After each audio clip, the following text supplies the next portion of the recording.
va finir. Faut pas de nourriture va manquer à cette personne-là. Est-ce que la nourriture manque à un prisonnier? C'est la doigt du prophète Youssouf. Deuxième, vous serez étonné. Oh, le troisième, j'ai oublié. Deuxième, vous serez étonné. Allah, celui qui est en prison, il faut lui donner l'information de tout ce qui est en ville, alors qu'il n'a pas les causes de l'information, mais il est au courant. Ça, c'est un miracle. Hein? La prison, c'est un grand miracle. C'est-à-dire, ce qui va se passer dans la ville, jusqu'à le président, le prisonnier, il sait. Quand il y a coup d'état d'un pays, les prisonniers savent avant même les gens de la ville. Est-ce que vous savez ça? Oui. Ça, c'est la loi du prophète Joseph. La nourriture ne manque jamais à un prisonnier. Deuxième, le prisonnier, il est informé de tout ce qui se passe dans la ville, alors qu'il n'est pas. La preuve, c'est quoi? Est-ce que le roi n'a pas rêvé? Le roi n'a pas rêvé? Est-ce que le problème du roi, on peut expliquer le problème du roi au dehors comme ça, devant tout le monde? Jamais. Mais le problème du roi est rentré en prison. La prison, il faut aller. Prison. Il n'y a pas de cause d'information, mais il a l'information. C'est-à-dire, ce qui se passe sur le président, les prisonniers vont savoir. Ça, c'est la doigt du prophète Youssouf. Ça se joue qu'au jour de la résurrection. Il a oublié le troisième, si je me rappelle, il a dit. C'est trois. Ça court sur tous les prisonniers jusqu'au jour dernier, même s'ils sont mécréants. Même si le cas est le plus grand braquet du monde, il va manger. Il est informé de tout avant que ça n'arrive. Bizarrement. Continue devant. Vas-y. Qu'est-ce qu'il a dit? Reprends le verset là. Il a parlé de nourriture même ici. Il a parlé de nourriture. Oui.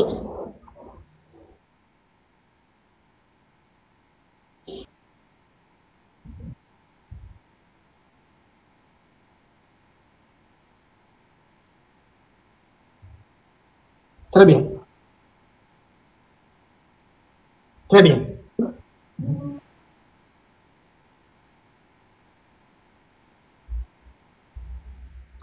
Ici encore, il y a un secret. Là, on rentre là dans l'oniromancie. C'est quoi l'oniromancie? C'est divisé en deux parties. L'onirocritique et l'oniroscopie. L'oniromancie, c'est quoi? Daniel, il était un oniromancien. L'une de ses spécificités, il connaissait l'interprétation des rêves, comme toute sa famille. Mais pour lui, il était encore plus pointu. Voici maintenant où son oniromancie maintenant rentre en jeu. Là, il est trop dangereux. Il est devenu trop dangereux maintenant. Et encore les prisonniers, exactement, les prisonniers, ils rêvent, leur rêve est souvent vrai. La quasi-totalité, en fait, c'est le troisième, leur rêve là, ça ne loupe pas quoi. Leurs rêves ne loupent pas. Premier, tout ce qu'ils voient en rêve, là, ça s'est réalisé. Bizarrement, ils ne sont pas les prophètes. Hein. Les savants ont démontré, quand j'ai lu le récit là, dans Corinne de Tobari, Awal Tafsir Umma, ici, il dit il y a trois personnes. Tu veux pas, ils vont rêver. Il n'y a pas une personne qui va rêver plus que eux. Il dit généralement, les gens qui ont plus de soucis, les gens qui ont plus de soucis et de responsabilités sont eux qui rêvent beaucoup. Est-ce que le prisonnier n'a pas rêvé? Vous avez rêvé, non? Est-ce que le roi n'a pas rêvé? Est-ce que Joseph n'a pas rêvé? Trois. Le prophète a rêvé?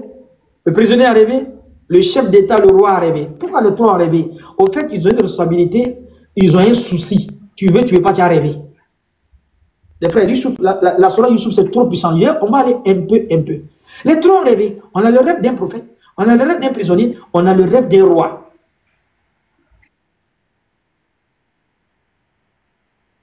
Seulement que pour le prophète est déjà atypique. Lui, il peut expliquer, mais les deux autres, comme ils n'ont pas la connaissance sainte et révélatrice, ils ne peuvent pas expliquer. C'est là, il y a trois connaissances qui rentrent en cours. Le don de la voix, le don du pouvoir et le don du savoir. Comme le dit Maître Mété Mahmoud. Le don de la voix, c'est quoi? Le don du pouvoir, c'est quoi? Et le don du savoir. Celui qui a le don de la voix, il a le don du pouvoir, il va se rallier à celui qui a le don du savoir. Le roi, il a le don du pouvoir. Si vous voulez, il a le don de la voix, il a l'argent. Et puis il a le pouvoir. Quelqu'un peut avoir l'argent mais n'a pas le pouvoir. Quelqu'un peut être le plus riche mais n'est pas le président. Il ne peut pas ordonner. Il y a le don du pouvoir et le don de la voix. Mais le don du savoir, les deux vont se rallier. Le roi s'est rallié mais c'est pas rallié. Le prisonnier s'est rallié. Tu as le don du savoir, les gens vont se rallier. Les prophètes. Donc les trois rêves. Le prophète il rêve atypique. Le roi il rêve, le prisonnier il rêve. Il y a trois rêves dans ce verset. Mais seulement que lui qui peut expliquer les rêves, c'est lui qui a le don du savoir. Le roi, il a le don du pouvoir, le don de la voix. Mais comme il n'a pas le don du savoir, comme il n'a pas la connaissance sainte et révélatrice, il ne peut pas démarrer. Il est bloqué, alors que le rêve qu'il a fait, c'est pour décanter une situation, mais il ne comprend pas le système.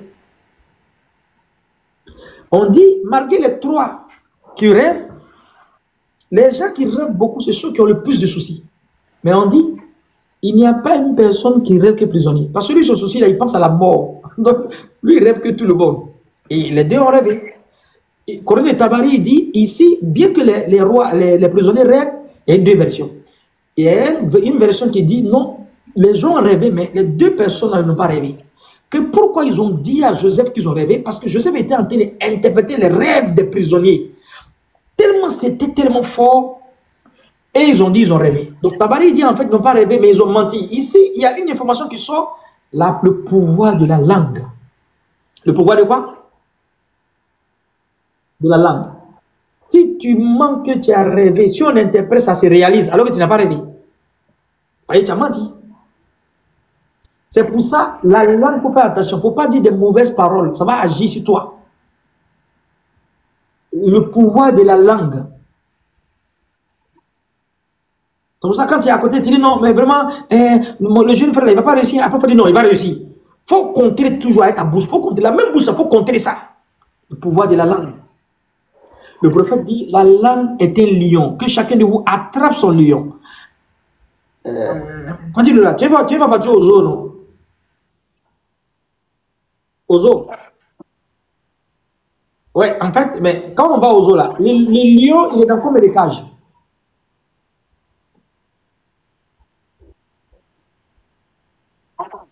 Il est dans une seule cage. Le lion est dans une seule cage. Grillage, il est dans une seule cage. Il est dans une seule cage. On voit le lion.